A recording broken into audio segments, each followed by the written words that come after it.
رب اغفر لي ولوالدي ولمن دخل بيتي مؤمنا. صباح الخير. بصراحة مش عارفة اقول لكم صباح الخير ولا مساء الخير، عشان انا اليوم عندي ملخبط خالص. المفروض ان انا رايحة اقضي اليوم مع اهلي وكده، والمفروض ان انا هبات. اصلا كنت عايزه اصحى النهارده بدري، بس بصراحه يعني مش بدري بتاع الناس الطبيعيه، لا يعني بدري بتاع الناس اللي مش طبيعيه، اللي هو البدري بتاعي اللي انا صحيته النهارده ده كان الساعه 2 او 2:30. كنت فضلت كمان اللي هو نايمه كده، مش عارفه عايزه اقوم بس مش قادره اقوم، لان انا بنام 8 و9 الصبح وكده، حاجات غريبه يعني. المهم، فبصراحة اللي قومني انه فهد كان محتاج يغير، فقمت وحميته كده، فعشان كده فقت. اخدت برضو شاور ولبست. بصوا اصلا شكلي دلوقتي بقى المفروض هحضر الحاجة اللي هاخدها معايا. اوكي، فتعالوا نحضرها سوا. انا مش عارفه انتوا كده تمام ولا ايه، ان شاء الله يعني تكونوا شايفين. المهم، هي دي الشنطه اللي انا هحط فيها الحاجه. استنى، عشان هي فيها حاجات اصلا انا كمان مش عايزاها. ماشي، فضلوها. هاخد الشورت ده بتاع فهد، اخده له برضو معايا عشان نسيت احطه في شنطته. ودي هدوم اللي انا هقعد بيها. اوكي، ودول الادويه بتاعتي بقيتها يعني، بس هحطها في الشنطة. وده الأدوية برضو هحطها في شنطة ايزي. هاخد الصن بلوك ده بتاع فهد اهو، بس انا بحط منه. وهاخد المبرد علشان حاسة ان انا ضوافري محتاجة تتظبط سيكة. بصوا، محتاجة تتبرد شوية يعني، اظبط بس شكلها. بصوا، انا اصلا مش عارفة انا هعمل كل الحاجات، يعني مش عارفة استخدم كل الحاجات اللي انا واخداها دي ولا لا، بس هو فراغ يعني، فاهمين. طبعا هاخد الديودرنت بتاعي، وهاخد البرفيوم ده. معايا بودي سبلاش اللي هو الحجم الصغنن الترافل سايز ده، بس محطوط في شنطة فهد، واوريدي هي خلاص متحضرة تمام. فهحط ده كمان عشان تبقى ريحتنا حلوة واحنا قاعدين في البيت كده مع بعض. هاخد ماسكارا. الماسكارا دي ان كيس يعني، اصلا الميك اب كله اللي انا واخداه ده ان كيس ان انا حبيت ان انا اروق شويه على نفسي يعني. والبلاشر واللوس باودر الشنطه. اوكي تمام. ودي فرشه سنان فهد هاخدها له برضو. التنت ده هاخده بس هحطه في شنطه ايديا. وده برضو اسمه ايه، زي زبده كاكاو كده، بس زي الفازلين يعني، بس فيها لون حلو قوي. اوكي، هنا في الفرش وانا مش محتاجه الفرش. السوسته اللي بره دي انا مش عايزه الفرش معايا النهارده، فهنحط الحاجات الصغننه دي هنا. وهاخد البالت بتاعت الحواجب دي، اصلا مش بحبها قوي بصراحه، بس يعني عشان هي حجمها صغنن ف باخدها معايا. لكن غير كده انا برسم حواجبي من بالت اي شادو، اصلا في لون بني حلو قوي بيليق على حواجبي. وهاخد كونسيلر. هاخد البلاشر ده ملحوس طبعا من بره، بس يعني قشطه مش مشكله، بس بحبه برضو. والكحل، روج. ممكن نشوف فاضي شويه حاجات هنا كده وبس عشان نعرف نقفل الشنطه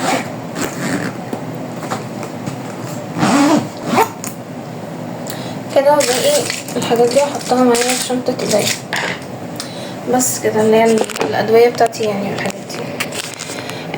دلوقتي بقى هقول لكم هنعمل ايه. استنى. اوكي، بغض النظر عن شكل الكادر اصلا اللي مش عاجبني ده، بس مش مشكله يعني. كده كده الفلوجات اللي هي بتبقى فلوجات كده دي بتبقى عشوائيه اكتر يعني، مش بيبقى فيديو كونتنت بقى وبتاع، كونتنت بشره بقى وجسم وكده.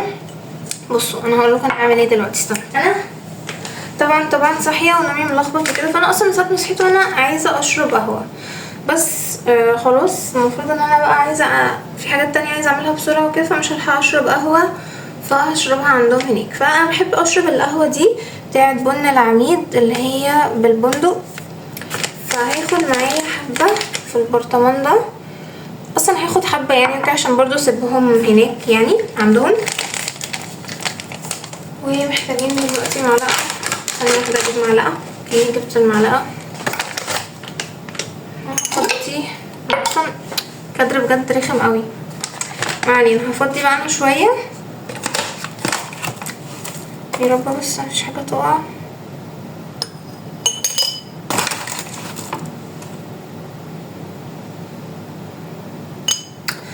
بجد انا بحاول ابقى يعني ايجابيه وكده عشان مش عايزه اديكوا طاقه سلبيه، بس انا بجد بقالي فتره مش مظبطه خالص. اصلا السنه دي تعتبر فعلا، هي مش تعتبر، هي فعلا اوحش سنه عدت عليا، صعبه قوي، كلها ابتلاءات الحمد لله يعني. بس انا مش في احسن احوالي خالص، حتى يعني بجد هو باين على وشي. فالحمد لله يعني. عارفين هو بحاول اتبسط. حتى انا اصلا مش مرتبه كلامي، انا حتى مش اكتب على السوشيال ميديا زي الاول، وانا مش بحب كده برضو. انا ما بعرفش افضل قاعده من غير ما اعمل شغل، من غير ما افرك في اي حاجه. بس انا مش عندي الطاقه، يعني زيرو طاقه. اوكي خلاص خلصنا. والله يا بنات عايزه اقعد ارغي معاكم شويه، بس انا مش عايزه اديلكوا طاقه سلبيه،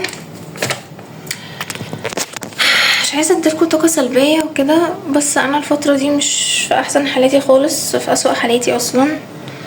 القهوه اهي هاخدها بقى معايا هناك. فدعواتكم بجد، لان فعلا الاجازه دي الواحد كان فاكر ان هو بقى هيعمل فيها حاجات كتير وكده وهيهون على نفسه شويه، بس للاسف ابتلاءات، عارفين اللي هو لسع لسع لسع كده ورا بعض.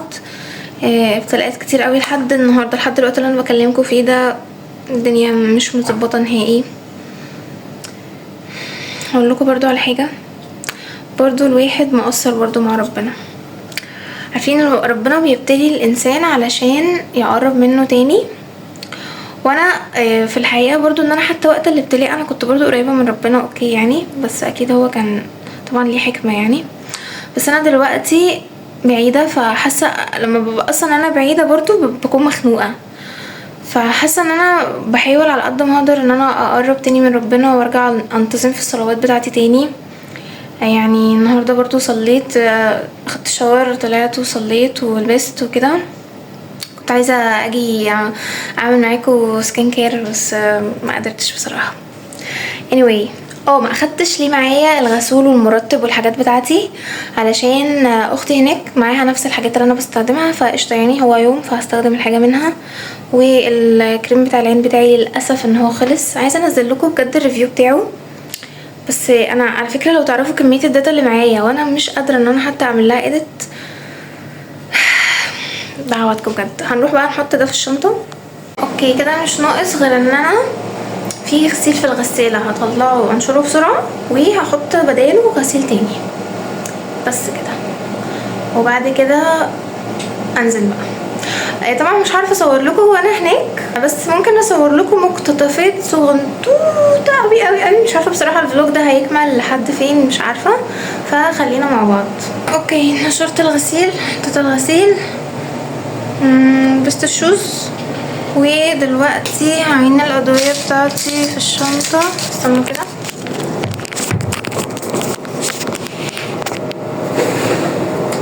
اوكي بس انتوا كده مش شايفين، كده انتوا شايفين. هحط الادويه في الشنطه تمام، هروح اطلب عربيه وانزل. طبعا هتقولوا لي فهد فين؟ فهد انا خلاص وديته لهم يعني، بس كده. فهطلب عربيه ونروح.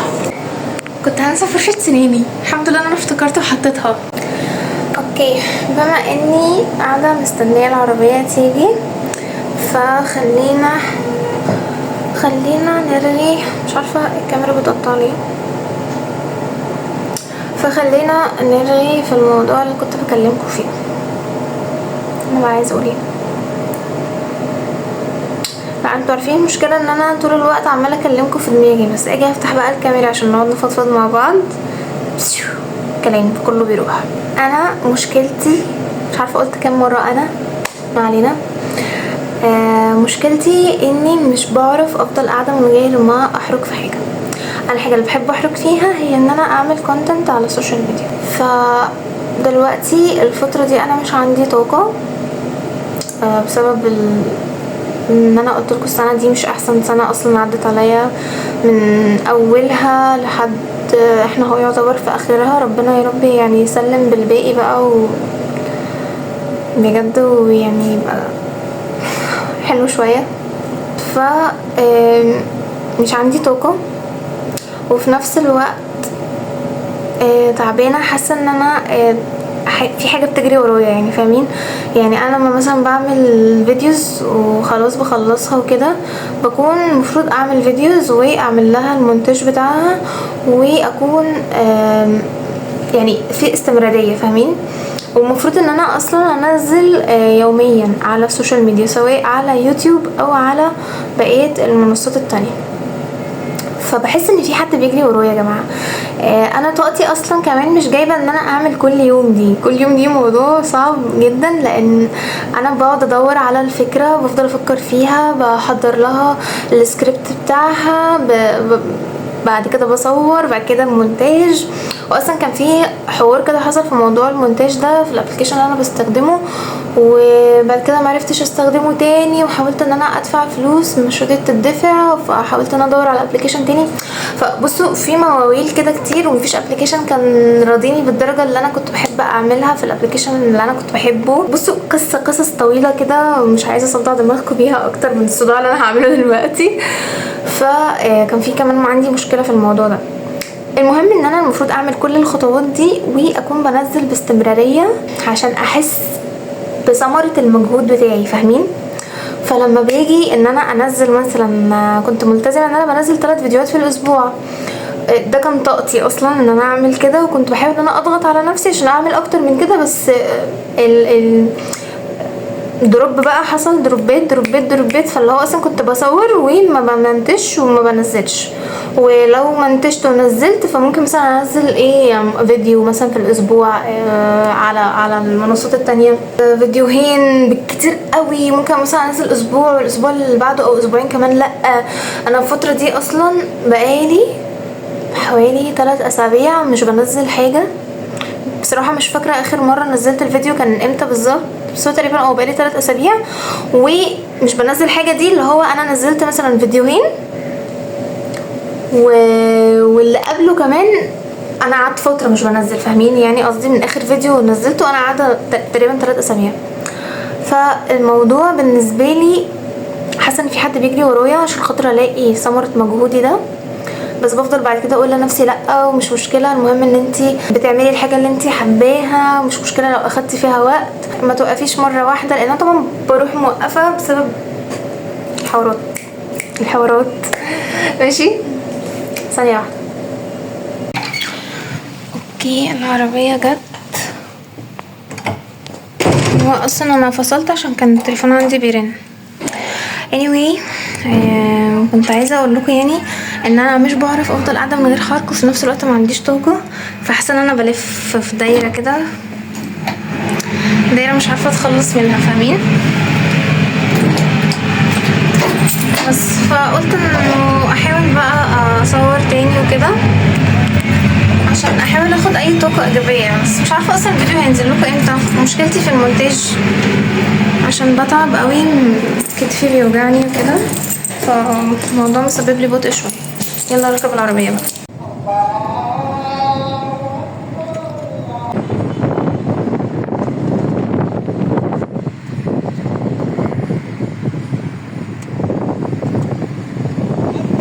خلاص الحمد لله هنا وصلت، وتعالوا بقى معايا نعمل احلى طريقه للقهوه. هعلمكم حته طريقه يا جماعه، بصوا مفيش بعد كده بقى. انا هعمل القهوه في الكنكه الكهرباء زي ما انتوا شايفين، عادي على فكره بتسوي القهوه حلو وبتطلعها جميله. بتحطي التلقيمه اللي انت عايزاها سواء السكر او البن، وهنا انا بعاير الميه بالكوبايه اللي هصب فيها بعد كده القهوه. التركية بقى يعني بصوا محدش هيقولكوا عليها، ان انتي لما تيجي تعملي القهوة اعمليها بمية ساقعة، على قد ما تقدري المية تبقى ساقعة علشان القهوة تستوي على راحتها خالص وتطلع طعمها جميل. اول حاجة بصب نص الكمية وافضل اقلب كويس قوي، وبعد كده بحطها تسخن شوية اهو. هنا كده حطيتها خلاص في الكهرباء وبقلب كويس قوي قوي، سبتها تسخن شوية، وبعدين طبعا عشان هي كهرباء فبسرعة يعني بتخلص بسرعة، وانا كمان بقطع في الفيديو عشان ما تزهقوش. اول ما بتسخن حبة بحط بقية المية الباقية بتاعت الكوباية وبقلب كويس جدا جدا، وبسيبها بقى ايه على الهادي كده. والنصيحة كل شوية ارجعوا قلبوها تاني بالزيت لما بتبقوا عاملينها على النار. هنا خلاص كانت القهوة خلصت وهصبها، بجد يا جماعة يعني مش قادرة اقولكوا بتمزج قوي لما بعمل القهوة كده وتطلع بوش جميل ما شاء الله. وهنا بقى بستمتع بأحلى كوباية قهوة.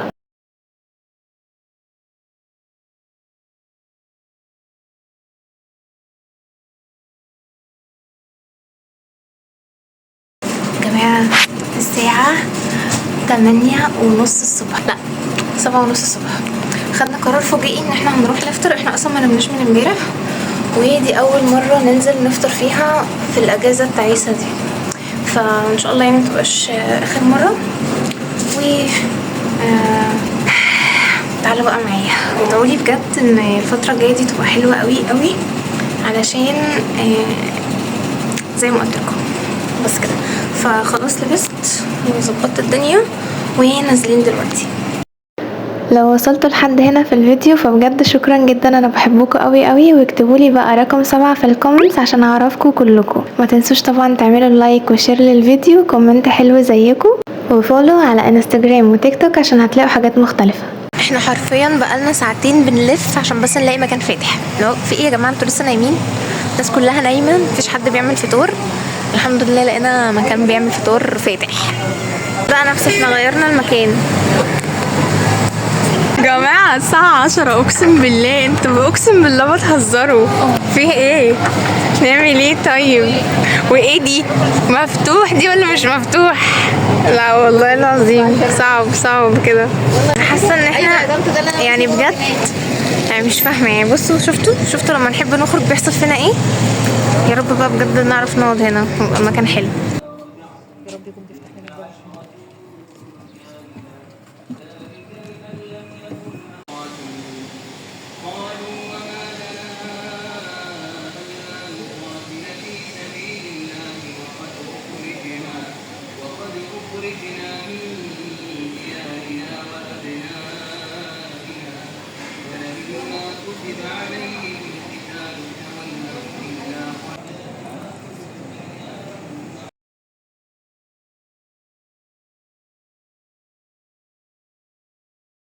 خلاص الحمد لله رجعنا البيت الحمد لله. بس انا بجد فاصله مش قادره خلاص بجد، ما طبعا ما نمتش من امبارح. فغالبا كده هنام شويه كده ونايم فهد وانام جنبه يعني شويه. شوف بقى مش عارفه اصلا كده الفلوج هيكون خلص ولا لسه في حاجه تانية ممكن اوريها لكم. مش عارفه خلينا مع بعض.